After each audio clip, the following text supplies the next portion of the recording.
Hello guys, short current affairs में आप सभी का स्वागत है। आज के इस वीडियो सेशन में हम आरबीआई ग्रेड बी का जो एग्ज़ाम हुआ है उसमें जनरल अवेयरनेस क्वेश्चंस पूछे गए हैं उन्हें डिस्कस करने वाले हैं। ये एग्ज़ाम 13 जून को हुआ है और इससे पहले हम आरबीआई असिस्टेंट के एग्ज़ाम में जो क्वेश्चंस पूछे गए थे उन्हें भी डिस्कस कर चुके हैं। उसकी पीडीएफ फाइल भी आपको हमारे टेलीग्राम चैनल पर मिल जाएगी। शॉर्ट करंट अफेयर्स नाम से हमारा टेलीग्राम चैनल है, इसकी पीडीएफ फाइल भी उस पर अपलोड कर दी गई है। लिंक आपको इस वीडियो के फर्स्ट कमेंट में मिल जाएगा, तो टेलीग्राम को ज्वाइन कर लीजिए क्योंकि उस पर आपको डेली के करंट अफेयर्स की पीडीएफ फाइल्स भी प्राप्त होती है, हिंदी और इंग्लिश दोनों में। तो चलिए शुरुआत करते हैं। जो भी क्वेश्चंस हमें प्राप्त हो पाए हैं उन क्वेश्चंस को हमने यहाँ पर डिस्कस किया है। हो सकता है पूछने का तरीका एग्जाम में कुछ और रहा हो, लेकिन टॉपिक यहाँ पर कवर किया गया है। पहला क्वेश्चन है, डॉक्टर अरविंद पनगरिया से संबंधित रहा। ये 16th फाइनेंस कमीशन के चेयरमैन हैं, तो इजी क्वेश्चन था। नेक्स्ट क्वेश्चन राहुल द्रविड़ से संबंधित है, जो कि फॉर्मर इंडियन क्रिकेटर हैं और कोच भी रहे हैं इंडियन टीम के। तो ये को ओनर हैं डबलिन गार्डियन के, जो कि एक फ्रेंचाइजी है यूरोपियन T20 प्रीमियर लीग की। तो लेटेस्ट करंट अफेयर है ये।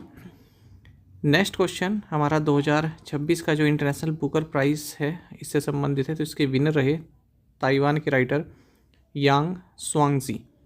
तो इनका जो नोवेल है ताइवान ट्रेवलॉग, उसके लिए इन्हें 2026 का इंटरनेशनल बुकर प्राइज़ दिया गया है। इस नोवेल के ट्रांसलेटर लिन किंग हैं। आगे देखते हैं, मिशन सक्षम से क्वेश्चन पूछा गया। रिजर्व बैंक ऑफ इंडिया ने इस मिशन सक्षम को लॉन्च किया था अर्बन कोऑपरेटिव बैंकिंग सेक्टर के कैपेसिटी बिल्डिंग के लिए।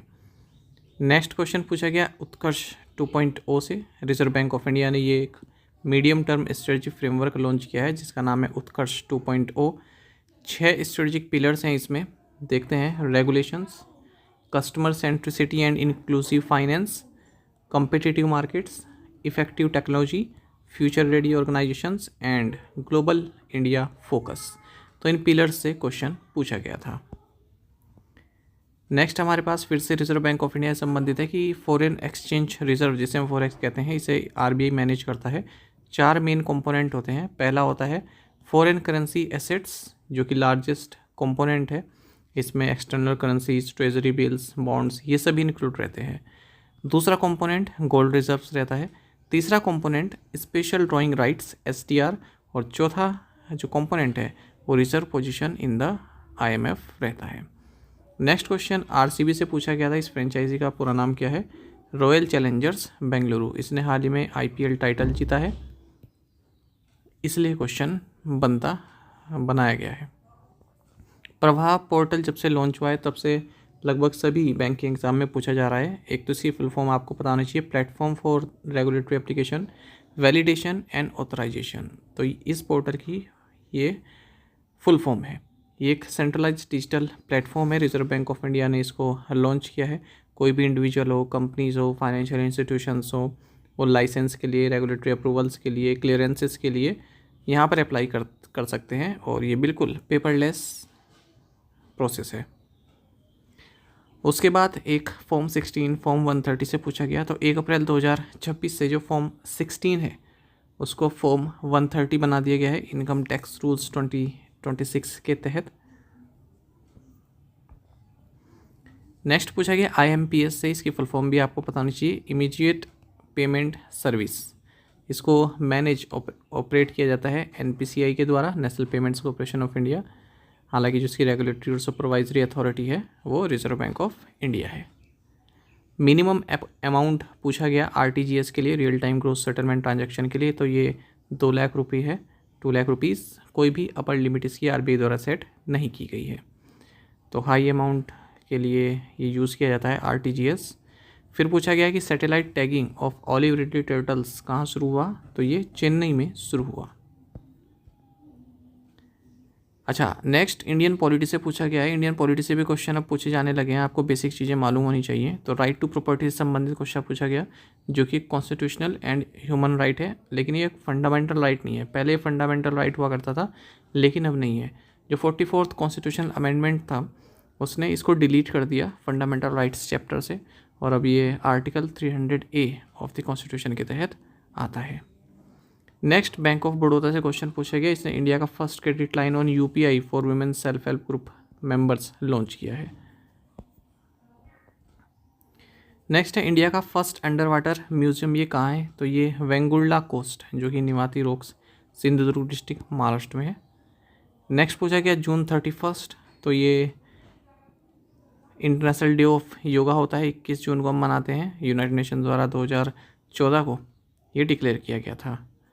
Second largest wall fort India में कौन सी है? तो कुंभलगढ़ फोर्ट है राजस्थान में। नेक्स्ट पूछा गया कि first Mughal emperor of India कौन है? तो बाबर यानी कि जाहिरुद्दीन मोहम्मद। नेक्स्ट क्वेश्चन पूछा गया MS Swaminathan the man who fed India, ये बुक किसने लिखी है? तो ये बुक प्रियमबदा जयकुमार द्वारा लिखी गई है।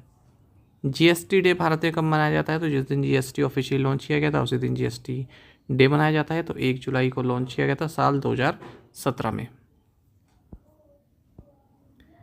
नेक्स्ट इस क्वेश्चन में कंफर्म नहीं हूँ क्या पूछा गया था, पर जननी मैंने सुना कि जननी से पूछा गया था, तो हो सकता है आपसे GS5 में J का मतलब पूछा गया हो, इसका मतलब होता है जननी।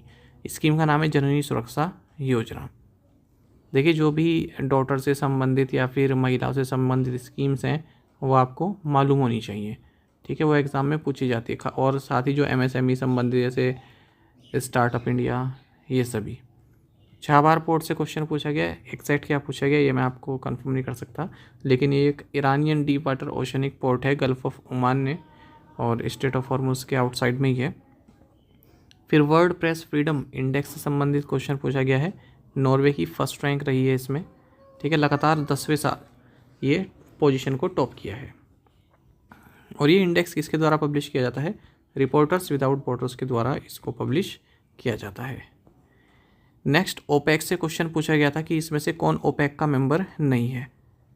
तो 11 मेंबर है, पहले 12 हुआ करते थे, हाल ही में कंट्री ने छोड़ा है, तो वो शायद वही ऑप्शन में होगा। तो 11 मेंबर कंट्रीज़ हैं, Algeria, Republic of Congo, Equatorial Guinea, Gabon, Iran, Iraq, Kuwait, Libya, Nigeria, Saudi Arab and Venezuela. इसका हेडक्वार्टर भी कई बार एग्जाम में पूछा जाता है, तो वियना ऑस्ट्रेलिया में इसका हेडक्वार्टर्स है। बाकी और क्वेश्चंस मिलेंगे तो उन्हें भी डिस्कस करेंगे, और PDFs के लिए शॉर्ट करंट अफेयर्स चैनल को आप फॉलो कर लीजिए, यहाँ पर सभी PDF आपको मिलती हैं डेली। CA आप देखिएगा, उसका स्टैंडर्ड आपको काफ़ी अच्छा लगेगा, आपके आने वाले बैंक के एग्ज़ाम के लिए काफ़ी यूज़फुल रहने वाला है। चलिए, थैंक यू गाइस।